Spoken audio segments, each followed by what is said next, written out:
आमे जो अप्रीतिकर घटना घटला 15 तारिख में पेंढान ठारे यारी उपरे आमे गोटे श्रृंखलागत कार्यानुष्ठान ग्रहण करने आम थाना गोटे एफआईआर दर्ज करूँ ऑनलाइन माध्यम एत सहित आम नेशनल कमिशन एसटी को मध्य ऑनलाइन माध्यम जन यारी उपरे आज पर्यंत तदंत हो पारा ना तेणु आम मर्माहत एवं आगामी दिन में आम केमिति तदंत को आगे निबा आमको उचित न्याय गण समाज को मिल तारी उपरे आलोचना है एवं जदि नेशनल कमिशन कौन प्रकार टालुटणित नीति अवलंबन करती तेरे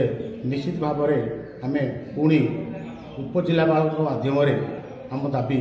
जनइबू आमर ये जो कार्यानुष्ठान केते दूर ग्रहण करागला आम पदक्षेप 15/1/2024 तारीख में जो अप्रीतिकर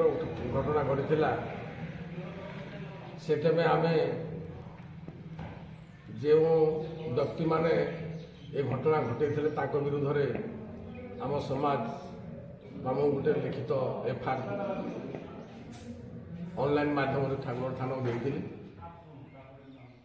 आज पर्यंत ताहा कौन पदक्षेप नेले ना प्रशासन ये कथा शुणिला ना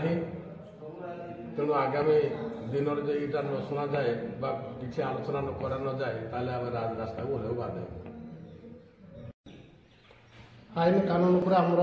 दृढ़ भरोसा अच्छे आम आईन को विश्वास करूँ आ मानु तेणुक जब सरकार जब आम ये घटना को जब गुरुत्व न दिखती तेज निश्चित भाव में आम समाज को नहीं आम गणधारणा देवाई बाध्य है।